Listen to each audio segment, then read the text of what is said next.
Cuando nosotros hablamos del caso de los 5, estamos hablando de impunidad, estamos hablando de terrorismo, una impunidad y un terrorismo que en el caso solo de Cuba ha dejado 3.478 muertos y 2.099 inválidos.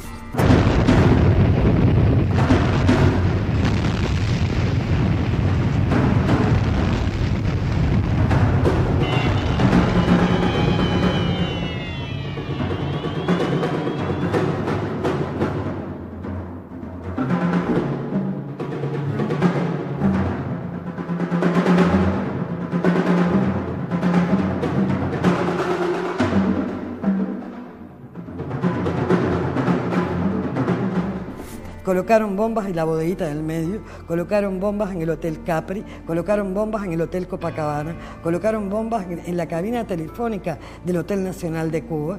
¿Cuánto pagó Luis Posada Carriles por cada bomba colocada durante esos días de 1997 en Cuba? $3.000 por cada bomba que estallara. Eso era lo que valía la vida de un hombre, de un ser humano.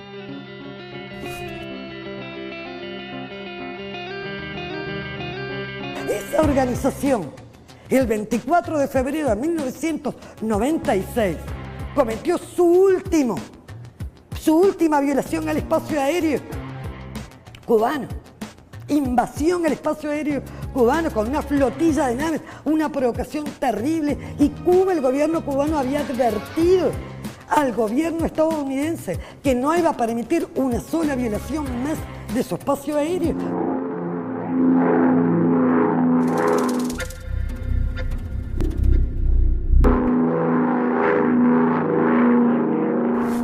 Déjame hacerte una pregunta. El otro día que me dijiste lo de Tropicana, ¿tú quieres que vaya a Goya? Si quieres hacer eso mejor, a mí me da lo mismo. Ahí se entra por una ventana con un par de laticos y se acaba aquello. Y es menos riesgoso. Ok. ¿Te das cuenta? Sí, no, lo que me preocupa es que, tú sabes, no mantenerle el... no perder el contacto. Lo que crees que sea más conveniente y más seguro, no te arriesgues innecesariamente y por los próximos días no te muevas. Quédate enterrado bajo una piedra. Todos ellos monitorearon esas organizaciones criminales con base en Miami, justamente para advertir al pueblo cubano, al gobierno cubano, de los planes y los atentados que se fraguaban desde esa ciudad hacia Cuba y también hacia Estados Unidos. El Estado cubano le entrega al FBI toda la documentación, le entrega al FBI decenas de files, videos, casetes, audio, dice, ahí están los criminales, tienen nombre y apellido, estas son sus elecciones, por favor, párenlos. Y 3 meses después, en la madrugada del 12 de septiembre de 1998, llegaron a las casas de los 5.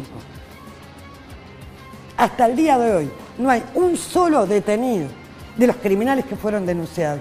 Sin embargo, los 5 guardan prisión hace 14 años. Nosotros fuimos a juicio de resentencia de mi hermano en el 2009, mi mamá y yo. Y fue muy duro oír a la jueza cuando el abogado le pregunta, yo quiero que usted me diga cuál es el daño que ha causado mi defendido a los Estados Unidos. ¿Cuáles son las pruebas que ustedes pueden presentar contra la seguridad nacional? Y la jueza, muy impunemente, dijo efectivamente, yo no puedo probar ningún daño, yo no puedo presentar ninguna prueba, pero estaba en su mente y era su intención. Nadie sabía que cada día la radio y la televisión y la prensa escrita y las estaciones de radio y televisión y la CBS recibían mucho dinero para presentar programas y en ellos habían periodistas que recibían dinero. La gente alquilada eran periodistas. La Habana reveló que hay infiltrados castristas en la disidencia. El régimen estaría tratando de desmantelar la oposición y de ir tras la pista del dinero. Olance Nogueras tiene el informe. Gracias a Peggy. En lo que parece ser una medida urgente, desesperada, el gobierno cubano quemó de golpe, es decir, reveló la identidad de 2 agentes de la inteligencia que estaban colocados estratégicamente dentro de los grupos de la oposición, incluyendo uno llamado vocero de las Damas de Blanco. Nosotros estamos a tiempo completo concentrados en brindar información al pueblo norteamericano que no sabe nada de esto.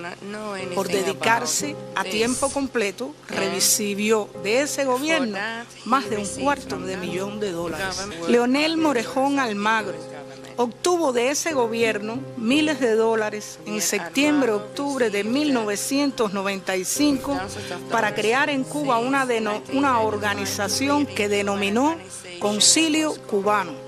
A inicios de febrero de 1997 recibió más de $10,000 con el fin expreso de celebrar una reunión el 24 que aglutinara a los asalariados en Cuba y redactar artículos tendenciosos sobre el tema de los 5 cubanos. Agustín Tamargo, conductor del programa Mesa Revuelta de la emisora Radio Martí, utilizado en cada emisión para influir negativamente sobre Cuba en la comunidad de Miami. Columnista dominical del Nuevo Herald, este era el hombre de los domingos, entre 1987 y 2005, desde donde cumplía con los intereses norteamericanos para el proceso judicial seguido contra los 5. Y el gobierno americano pagó ese dinero para influenciar en los jurados que estaban en el caso de los cubanos. Los jueces no lo conocían, el fiscal nunca habló sobre esto y de hecho lo que pasó en 2006 cuando se descubrió es que los periodistas del gobierno eran pagados y eran de los medios de difusión regulares, el Miami Herald, la CBS y estaciones radiales, y recibieron dinero para diseminar mensajes sobre la culpabilidad de estos acusados. Esto incluyó a gente que había participado en Bahía de Cochinos y en operaciones paramilitares en Cuba. Muchas de estas personas habían sido encarceladas por violación contra los derechos de los ciudadanos norteamericanos y por propaganda violenta, e incluso habían sido acusados por el gobierno estadounidense por acciones que habían realizado en Miami y que ponían en peligro la vida de estadounidenses.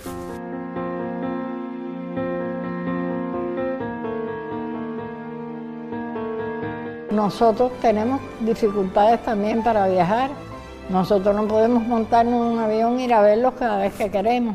Tenemos que pasar por todo el proceso de las visas.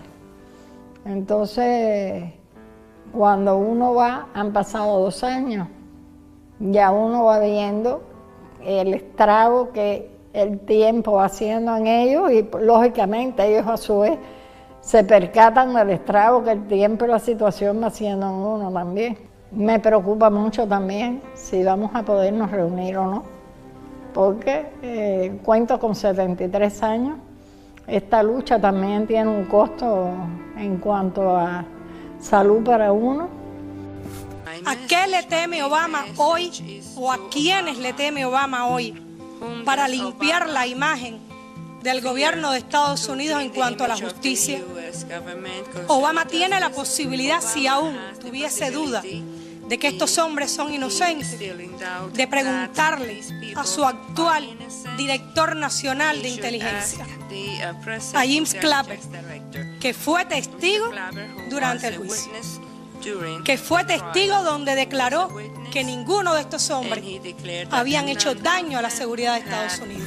Estos hombres han estado en prisión 14 años y ya es hora de que se liberen. Tengo muchas esperanzas en que se abran nuevas puertas en la solidaridad para ponerle fin al caso de los 5 y lograr que nuestros familiares estén de regreso, lograr que Ramón regrese a casa, que comparta una vida normal con sus hijas y conmigo, que podamos hacer realidad muchos sueños. Y te digo que tengo muchas esperanzas porque ya lleva demasiado tiempo esta injusticia. Yo apelo al mundo, a las cientos de organizaciones que trabajan en favor de la libertad de los 5 y las organizaciones de derechos humanos y muchas otras, que estudien esto, que lo presenten, que lo lleven a los medios y exijan justicia. Exige una presión mundial, no es algo que se va a solucionar en el tribunal. Gracias a esa solidaridad, hoy el mundo conoce mucho más del caso de los 5. Gracias a esa solidaridad tenemos la declaración de Amnistía Internacional del año 2010. Desde antes estaba Amnistía reclamando por el derecho de las visitas para Olga y para mí, el derecho que nos asiste a recibir visa. Tenemos también desde el 2005 la declaración del grupo de detenciones arbitrarias, y eso es también porque tanto los familiares como miembros de la solidaridad nos han permitido llevar toda esta denuncia a estos organismos internacionales. Tenemos que decir que mucho de lo que se ha avanzado hoy se debe a esa solidaridad, en la que yo como familia sigo confiando, en la que sigue confiando Gerardo, que cuando cumplió 10 años de encarcelamiento, dijo que saldría de la cárcel por un jurado de millones de personas.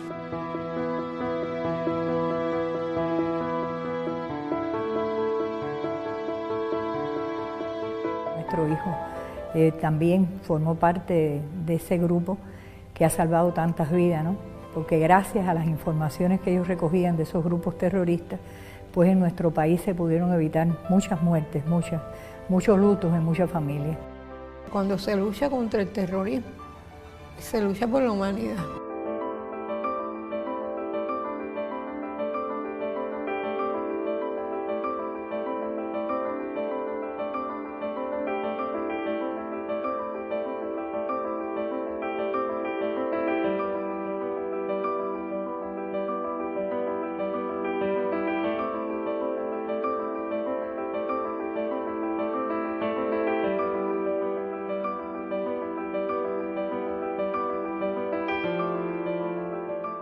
La vida de un hombre, de un ser humano.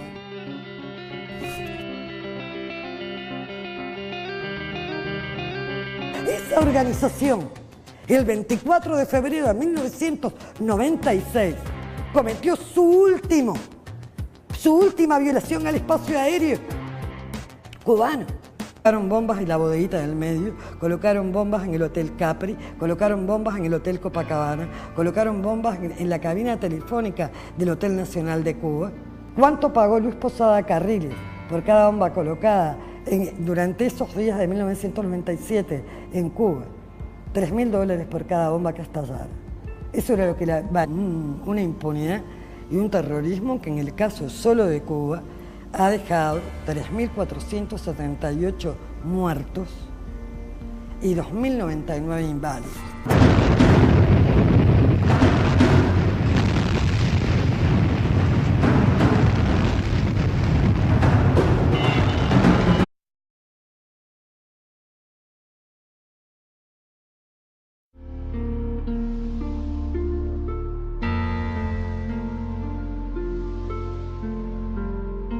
Cuando nosotros hablamos del caso de los 5, estamos hablando de impunidad, estamos hablando de terrorismo.